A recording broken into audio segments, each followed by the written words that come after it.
There is a new governing body update released today that reverses a policy dating way back to when I was a young man. In governing body update number 2, Jared Loesch informs Jehovah's Witnesses that the long-standing prohibition against accepting a blood transfusion using one's own blood, stored in anticipation of a medical procedure, has been lifted. It is now a matter of personal conscience.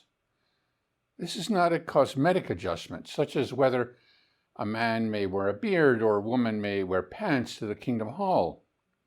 This concerns a prohibition that, when obeyed, had the potential to result in death. The governing body claims to serve as Jehovah's channel for training and teaching his people today, namely the worldwide congregation of Jehovah's Witnesses. So what are we to make of this? Did Jehovah suddenly decide it was time to instruct the governing body to lift this prohibition? And if so, did he also direct them to implement it in the first place? Is God responsible for both the original rule and its reversal? If that is the case, what does that imply about his role in policies that may have led to loss of life? Is Jehovah to be seen as responsible here? Because the governing body certainly does not appear to be accepting any responsibility. This ruling overturns a position that the organization has maintained since at least 1959. Consequently, the removal of one's blood, storing it, and later putting it back into the same person would be a violation of the scriptural principles that govern the handling of blood. Genesis 9:4-6. Again, if one's own blood would have to be withdrawn at intervals and stored until a sufficient amount had accumulated to set a machine in operation, this too would fall under scriptural prohibition. Watchtower 1959, October 15th, page 640, questions from readers. Notice how rigid and absolute the policy was. You could not even use your own blood to prime the machine that would circulate it during heart surgery or kidney dialysis treatments. Now suddenly, after 67 years, it is merely a matter of conscience. How foolish do they think Jehovah's Witnesses are? Are we really to believe it took them nearly 7 decades to realize they were wrong about a rule involving life and death decisions? If that is the case, then we are left to conclude that they were either profoundly mistaken, seriously inept, or, most troubling of all, indifferent to the consequences. And unless one is willing to place the responsibility on God, it becomes difficult to maintain that they are being directed by Jehovah. So why continue to listen to them? I cannot say with certainty why this change is happening now, though I have my suspicions, and they have little to do with a sudden awakening of conscience among those making these decisions. Other pressures are likely influencing those overseeing the many multinational corporations operating under the Watchtower Bible and Tract Society umbrella. If that is so, we may be on the verge of further changes. Could it be that the entire no-blood doctrine will eventually be reduced to a matter of personal conscience? I once believed such a shift would never occur. Now, however, I wonder whether concerns about potential litigation over past deaths linked to their policy may outweigh the risks of future legal challenges. It does appear that the governing body may be preparing Jehovah's Witnesses for more significant and perhaps unsettling changes ahead. In August, Jehovah's Witnesses will study an article from the June 2026 Watchtower Study Edition titled, "How to Remain Loyal When We Face Tests of Faith." In this article, the governing body draws what could be seen as a startling, even controversial, parallel between themselves and Jesus Christ. The opening paragraph reads, "This speech is shocking. Who can listen to it?" John 6:60. That is the way that many of Jesus' disciples reacted to statements Jesus made while he was teaching in Capernaum. Jesus had said, "Unless you eat the flesh of the Son of Man and drink his blood, you have no life in yourselves." And he continued, Whoever feeds on my flesh and drinks my blood has everlasting life, and I will resurrect him on the last day. John 6:53 and 54. Jesus was introducing something new to them, a truth they were not expecting. It was a difficult teaching to accept, and as a result, many stopped following him. But it is important to recognize that this was not a truth that later required adjustment. Bible truth is unchanging. It does not need to be revised or corrected. The Jehovah's Witness concept of new truth is therefore unscriptural. This was a genuine test of faith. Jesus could have explained matters gradually, building toward his conclusion in a way that might have made the teaching easier to accept. Instead, he chose to present it in a manner that directly tested their faith. Many failed that test, but those who remained with him did not. Paragraph 3 of the study accurately explains why some did not abandon Jesus. The apostles reacted differently to Jesus' words. When Jesus asked them if they wanted to leave him as well, Peter answered, "Lord, whom shall we go away to? You have sayings of everlasting life. We have believed and have come to know that you are the Holy One of God." John 6:68 and 69. Notice that Peter did not respond, "Lord, where shall we go?" but rather, "To whom shall we go?" The issue was not a place, but a person. Keep that distinction in mind as we continue. Paragraph 4 then engages in a subtle sleight of hand, one I likely would not have noticed 20 years ago, but now jumps off the page for me. Our loyalty to Jehovah can be tested in a number of ways. Up to this point, the context has focused entirely on faith in and loyalty to Jesus. Yet suddenly, the discussion shifts to Jehovah. Why? Because in the framework of Jehovah's Witnesses, Jehovah and the organization are treated as synonymous. Loyalty to the organization is equated with loyalty to Jehovah. The governing body shifts the focus from Jesus to Jehovah because the organization is Jehovah, as we'll see soon. Jesus is now the governing body. Oh, they don't say that, but it is their works that we need to judge. This becomes increasingly evident as we continue into paragraph 4.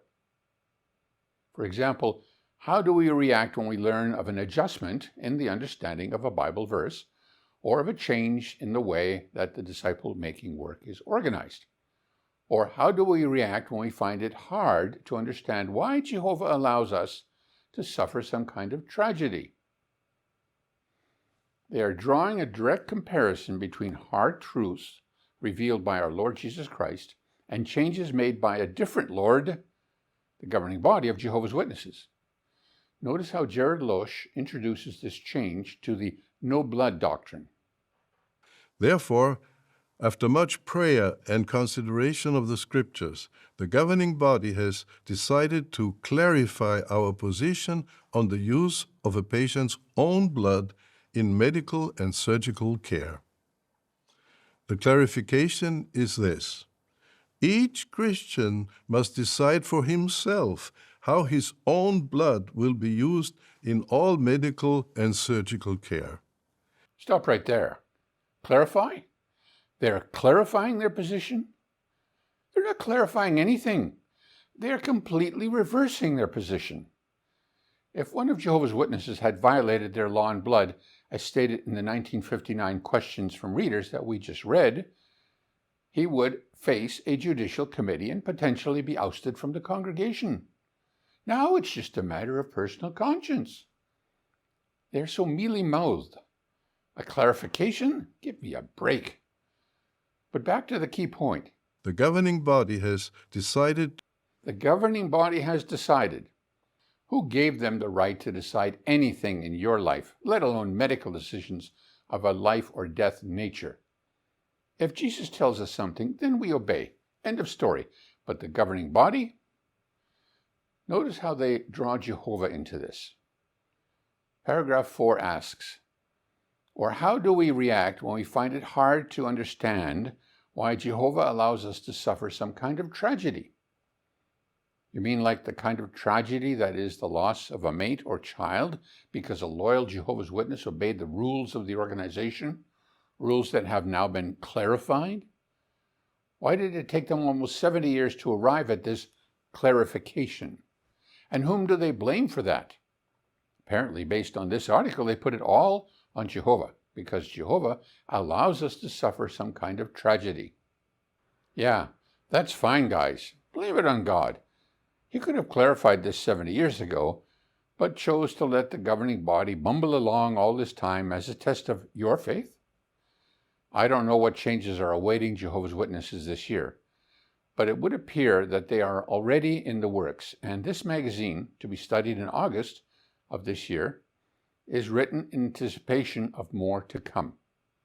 My question to you, who may be listening to this video and are still somewhat in the organization of Jehovah's Witnesses, is this: how much more of this are you going to put up with before you realize that you are not following God, but you are following men?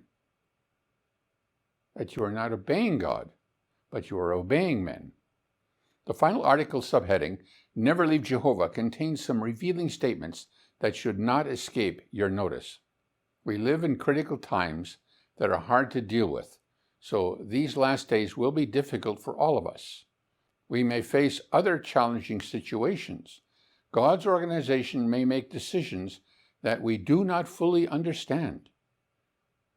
Watchtower 2026 June, paragraph 17. As Peter said to Jesus, we too can say to Jehovah, whom shall we go away to? You have sayings of everlasting life. Paragraph 18. If you've ever had any doubt that the governing body has been replacing Jesus with themselves as the authority to obey, this last statement should eliminate that. Remember, Jehovah isn't publishing these changes, these adjustments, this so-called clarification. The governing body is. So to render this last statement to convey its true meaning, as Peter said to Jesus, we too can say to the governing body, whom shall we go away to? You have the sayings of everlasting life. This cannot help but to remind us of Paul's warning to his fellow Christians, the children of God, let no one seduce you in any manner, because it will not come unless the apostasy comes first and the man of lawlessness gets revealed, the son of destruction. He is set in opposition and lifts himself up over everyone who is called God or an object of reverence, so that he sits down in the temple of the God, publicly showing himself to be a God. Do you not remember that while I was yet with you, I used to tell you these things? 2 Thessalonians 2, 3-5, New World Translation. That warning isn't restricted to the leadership of Jehovah's Witnesses, but to the leaders of all religions claiming to worship the Father and to obey the Son. But I grew up as one of Jehovah's Witnesses, so it is to them in particular that I make this appeal. To my former brothers and sisters, what more do you need? What more do you need? The evidence is before you in black and white, printed on a page. You don't need a religion to worship God. In fact, you cannot properly worship God if you are part of any religion, because then you have to follow that religion's rules, which always come from men. A growing number of faithful men and women have come to recognize that. They've left religion altogether, but continue to gather together in small groups to encourage one another and worship the Father through Christ, as practiced in the first century in accord with Hebrews 10, 24 and 25. These are the ones that the religions of the world call heretics and apostates, and consider to be foolish and lost, because they refuse to obey men rather than God the Father. They will not engage in that which is idolatry. That brings to mind a quote from the Hebrew Scriptures. We'll close on that. Give it some serious thought, please. When Jehovah saw it, he rejected them, because his sons and his daughters offended him. So he said, I will hide my face from them. I will see what will become of them, for they are a perverse generation, sons in whom there is no faithfulness. They have incited me to fury with what is not a God. They have offended me with their worthless idols. So I will incite them to jealousy with what is not a people. I will offend them with a foolish nation. Deuteronomy 32, 19 to 21.